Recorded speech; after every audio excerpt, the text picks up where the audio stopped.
So this is a famous word. Maybe I kept saying it during the 107 days. This is the last time you will see me with this heavy, stinky vest. I decided to evacuate today, so we're sorry, but inshallah, hopefully soon come back and help to build Gaza again.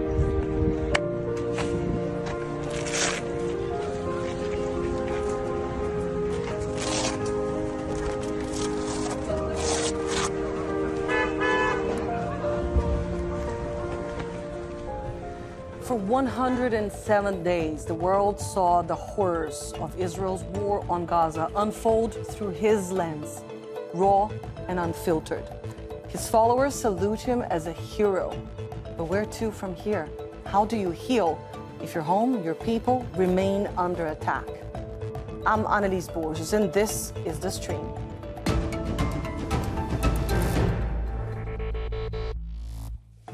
Motaz Azaiza joins us now here in the studio. Thank you so much for coming, for accepting this invitation. We are very happy that you're here today. You're welcome. Thank you. I guess my first question is a simple one, but is not an easy one to answer in these circumstances. How are you? I'm alive. I survived. So thank God for this. I'm a survivor. I'm a witness. And trying to continue what I had to do from outside. So I'm alive, thank God. That's all. The moment we just saw there, that video that you posted when you were leaving Gaza, is very touching. That moment when all your friends, your colleagues come and take the vest off of you. It seemed very difficult for you to come to it alone. How hard was the decision to leave Gaza? It was a hard decision. I wish that I didn't reach this point to live in these times. But there was like people was maybe expecting three things. First is the war to end and to work on aftermath and to show and try to rebuild Gaza. Second thing, Motaz to pass, to die, to be killed by Israeli occupation. And the third one, Motaz to leave. So it was expected for me, but I didn't think about any. I was working without these thoughts, but I reached a point that I can't continue there. I did what I did. I showed the world. I reached millions of people around the world. Even the views reached like 1 billion views. But nobody stopped this, so I went out of Gaza to see what the problem with the world. It's our problem or their problem. So I'm here. It's just a start.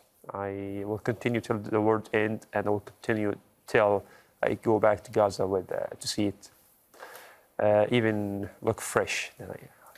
It's quite a transition, isn't it? I mean, you were in one of the most devastating wars of our time for 107 days, surrounded by destruction, death, bombardment. And here you are now in Doha, safe. How do you process this transition? How do you go through this shift? My brain is still there, just my body. I survive with my body, not with my brain. It's the same pressure. Believe me, it's even more worse to be outside. It's just like you're sitting here clean, you're having hot water to shower, a good place to sleep in. But it's the same pressure because my heart, my brain is still there. And here I am, trying to do what I have to do. Maybe I will be a reason to stop this. You went from a big following in the thousands, but to being more popular than Joe Biden on Instagram. We asked one of your followers, one of the 18 million people that follow you now, to send you a question. And this is what we got. Take a look. Hi Motaz, this is Carly in the UK. So watching all this horror unfold from behind a screen is extremely emotional and very, very difficult to watch. So I can't even begin to imagine what it must be like to live through it.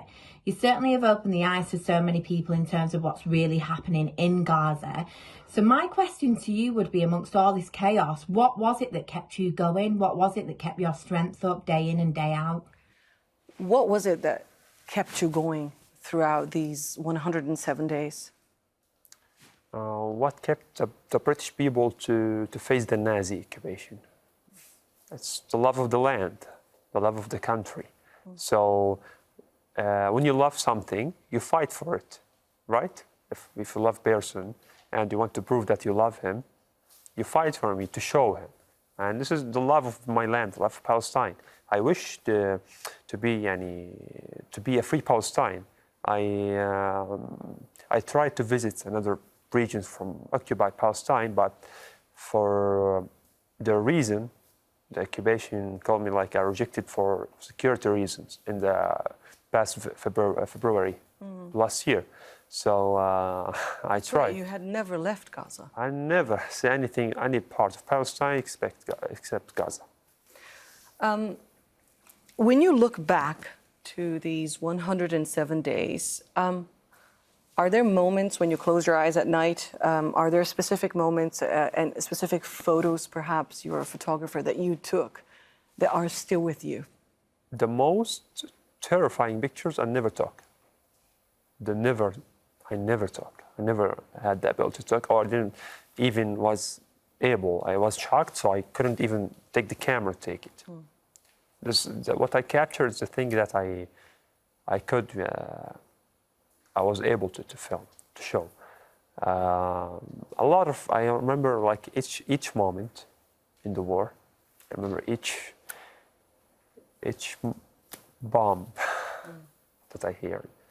But each friend I lost, each relatives, each family members, each house I went, each baby that I tried to film and to heal, to help, to save a life. Because journalism is not about just like filming people or filming what is happening. It's about being a human. If you're a human, you will do your job well. And I'm even like calling myself a photographer, not a journalist. But after what I went through, yeah. Israel has been accused of trying to silence journalists in Gaza, targeting journalists. We saw a significant number of journalists killed throughout this war. Were you ever afraid that your work, that your visibility was going to get you eventually killed? I don't feel shy to say that I was afraid. It's something you feel. Of course. I spent like more than a month of the war sleeping on the streets, to not go to home, even to eat, to shower, to see my family. Just, I was worried if maybe I entered the house, they will bomb the house. Because I'm the one who's causing noise for them.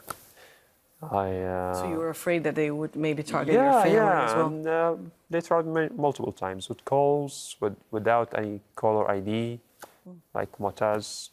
Why you don't like talk that we are good people? We just want to make Gaza live with peace. Like how to live with are killing civilians in front of my eyes. And if I was someone from outside of Gaza, I may believe you. But I'm living the moment. I'm seeing you killing civilians, and you want to kill civilians. And this is why I'm showing the truth to the world. I'm showing what I see. I'm not showing even my opinions. I'm not telling people anything. So you don't have like to hate or to like or dislike. I'm showing you what I'm seeing. So we have another question that was sent by one of your followers. Let's have a look. Hi Motaz on the stream, my name is Hafsa and I'm from England. My question for you Motaz is, how does it make you feel knowing that the mainstream media aren't showing exactly what is happening in Gaza? What do you make of mainstream media and their coverage of what was happening in Gaza, what's been happening in Gaza, what is happening? At the beginning of the war, they was like saying their propaganda, saying what they want to say. But after we reach millions of people from outside, showing them the raw realities, the raw truth, the real suffer, and how aggressive is this occupation, they start to, okay, let's play on both sides. Let's show Israelis and show Palestinians. They try to keep their work as they used to. Always they are pro-Israelis, joining the Israeli army in their mission, in their bombing. But now, even like I was surprised, many of the media outlets like start to show with the view of Palestinian, which has never happened before. I don't know if you followed any of this, but there is another video that we wanted to show you about a big story that happened around the time you were stuck in Gaza. Let's have a look. Time magazine just announced their Person of the Year, and it's Taylor Swift. I mean, absolutely no disrespect to Taylor Swift, but I think there is someone else that also deserves this. So I made an edit of the cover to show what I think it really should have been. It should have been this guy. Him and so many other brave journalists are risking their life every day to show the world the truth. And courage like that deserves recognition. And if you don't understand why I'm saying this, just check out this guy's Instagram story. With the massive trigger warning though, because the things you're gonna see on his story are absolutely horrible. It's horrible, but it's the truth. So there's this big movement asking for you to be Person of the Year. What do you think of this? Is this just a glimpse of how important people thought your work was? If you ask me, I will send him the high-quality picture. But, actually, I've been recognized by GQ magazine as the Man of the Year. And I won the Time magazine as top 10 pictures around the world for 2023. My picture was, a winner picture. Huge, Yeah. Okay, I'm not Man of the Year for them, but at least I made change. Maybe it was late for them to choose me, but I don't care. The problem is, maybe this is a personal thing I want to talk about to the world. People saying, okay, you're a hero, but I don't want to be a hero. I didn't choose to be a hero. You are calling me a hero. So whenever I make not a mistake, something I forget about, something I'm so weak to do, you are not a hero. But I didn't choose to be a hero. I don't ask you to call me a hero. It's up to you. Whatever you want to say, I'm not your government to not allow you to say what you want. So this judgment can be heavy, right? It can be heavy to be. Yeah, but I learned watched. something in this life. Don't put high expectations in everyone, even Motaz.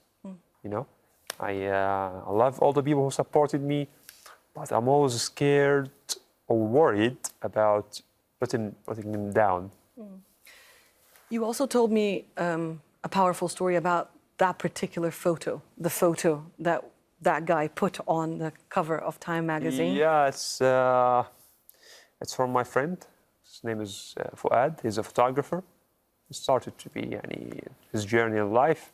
He was a volunteer with the Palestinian Red Crescent. He was in a mission in the ambulance to rescue two civilians who are shot in their legs, the main way in Gaza. Actually, at the end of my street, they took the injured people and going to the hospital. They faced the Israeli tank and it bombed the car. They shot in the car and they killed all the paramedics. Him and two more civilians was shot. So the one who took this picture, the most popular picture from Motaz, I was filming what is happening there, and he called my name, Motaz, let me take a picture for you. He passed. He's gone. He passed, and wish he rest in peace. I imagine you have many more stories like this. A lot of stories. So I will many... stay till the end of this month, telling the story, then we'll never finish. Because everyone in Gaza have a story. Everyone who left his house, lost a friend, lost his family, lost his leg, lost his anything, lost the picture, even if... Have you personally been able to process all these losses that you No. suffered personally? No. Sometimes I feel like I forget someone. Because he passed at the first days of war. And then a lot happened. A lot happened. No human brain can process this. No way. We have another clip that we would like to show you now. Just let's have a look. I'm noticing that a lot of us are losing focus regarding Israel's grand plan of forcibly displacing Palestinians. If you notice, since the beginning, each week has been a different phase that Israel has put us in. For example, weeks ago, we were busy with the hostages. Then they kept us busy with the tunnels. But ultimately, this isn't about the hostages, the tunnels. It's not about Hamas either. It's about forcibly displacing Palestinians.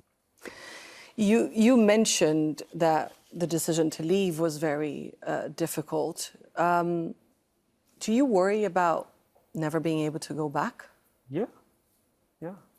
Israelis now, they are inside Gaza, Israeli army, killing with no mercy, destroying with no mercy. And the last days before I left, the Israeli tanks was at the end of my street. And okay, I want to stay at home and never leave. But if there's drones, jet fighters, Israeli Apache, Israeli tanks, Israeli Navy bombing at the same time, how could I, without even, just like with my clothes or my camera, to face these? And when they enter a place, they don't show any mercy. They kill to scare people so they can leave. You mentioned this earlier. You had never left Gaza. You are a young Palestinian who was trying to live your life. You didn't want to be a hero. How about your dreams? The dreams that Motaz had before this war, before all this started, have they changed? Yeah, I lost interest in my dreams. You lost interest in your dreams? Because everything I see, or even like getting a new camera for me was a dream. I get a new camera, I don't care that I get a new camera. To travel, I don't care, because you have to live a normal life after what I saw, after what I lost. How to enjoy a moment in this life. After a dear friends that I lost, I was spending a lot of time with them. The places that I was going to in Gaza, the cafes, the beach, everywhere is destroyed. Everywhere in Gaza is destroyed. Lost a lot of people. So I keep feeling guilty for anything. For the clean water I drink now here, for sitting maybe in a nice couch. No drones above in my head trying to kill me. No, not seeing bodies, not seeing human parts after the Israeli airstrike, not seeing destruction. I feel guilty for all of this. I wish all my people to live like what I see now in that world. So my brain will stay there till Gaza is back to life. You mentioned that it was a difficult decision to leave. Do you have a message to the people that you left behind, to your friends and your colleagues in Gaza right now? What would you say to them? Maybe they are now on the beach trying to connect to internet, not at home. I wish they stay safe, don't take risk. The world don't deserve your life to lose your life to show anything for anyone. Did what you could, and just save your lives, because there's loved ones, your families who stayed alive are waiting for you. Don't lose hope.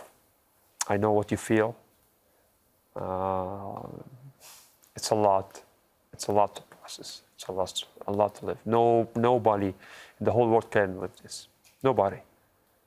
We are the true heroes in the whole world. We are who are facing the occupation, the last occupation in the whole world, and nobody is trying to do anything about it. We are alone. Even the world is protesting for us, yeah. but they are killing us till now, and no one stopped them. You also mentioned to me that you want to continue this work, talking about Gaza, talking about Palestine, and that you came out because you wanted to understand what's wrong with the world. Yeah, what's wrong with you people? What is your message to the outside world today? What do you want your followers and everybody watching us to understand right now? It's not about Motaz who survived and left, okay? I left so I can continue from outside. For real, I want to understand how do you live a normal day in your life, and you're seeing us killing by Motaz's phone who's filming the people who are getting killed, getting murdered in front of you, and you like it? I don't want your likes. No, I want you to act. Go to protest. Go to ask your government member to stop this, to put a pressure on Israel. And if you're not going to act, we will keep making noise. We will not make this life easy for anyone. We'll keep making noise. We'll keep protests. We'll keep asking for the freedom. Like telling us, okay, you can, with peace, you can get to what you want. We tried peace, and Israelis didn't allow us to get even our rights. What the United Nations said. Even we are trying to follow their rules, to follow what they issue for us, but when they follow, Israel is not allowing Palestinians to live their normal life. And what is your plan now that you are out? I know you have a lot on your mind and you have a lot in your heart that you need to process, but what do you expect to do? And do you have a plan for the next few days, weeks, months? It's going to stay for months. I wish to end now. And then nobody should care about my life. I need just this war to end, people to go back to their homes, to rebuild Gaza again. Please just help us to rebuild Gaza again. It's all destroyed. And to make sure that Israel will not destroy it again. If you are calling yourself a free human in the world, you can make pressure. So, and then, I don't know, there's a lot of mess in my life. I can't blame for something, because as a Gazan, not a Palestinian even, as a Palestinian who's living in Gaza, you can't blame for anything. You make a plan, 5 minutes later, you lose everything you planned for. Your house is destroyed, maybe you lost something. You can't make a plan for 5 minutes. So for someone who went out from like a big air prison, it's something difficult to use to the life outside of Gaza. What about that dream of traveling the world with your camera? That doesn't interest you Would my anymore? passport allow me to travel the world? No way. Would my passport allow me to enter every place in the world? No way. Like I came here, a lot of people like dealing with their passports. Something, okay, that's something, yeah. Let's enter any place, any country. People, some Motaz come to Europe, come to the US. Like it's something easy for them to say, but they don't know actually, because it's not something I should suffer with. You know, like I need to apply for the visa, I need to be like have hundreds of thousands of dollars so I can apply, I can be accepted, and I can't enter any place. Maybe that can change as well once the war is over and a solution. I wish to be a reason, just like, guys, we are humans. we want to travel, like to spend money even. We'll give you money. We don't need money. We need like humans to stand with us. We need our dignity, our freedom, our free country, that I can ride my car, go to another city. I don't have like this option. So don't deal with me as someone from outside of this world. I hope you will be very much part of this world. And I would like to thank you on behalf of the whole team here for making the time to talk to us today. Thank you so much. And the last thing I will say, if you didn't find a solution, like fly us to the moon and we'll live there. So thank you for having me. I appreciate it, and I hope this ends soon. I hope it doesn't come to flying into the moon. Thank you so much, Motaz, Thank for joining us. Thank you so much. And thank you all for watching. If you have a comment about our show, you can always talk to us on social media. And if you have a conversation, a topic that you'd like to flag for us, this is very much your show. We're always open to your suggestions. You can use the hashtag or the handle AJStream. Take care, and I'll see you soon.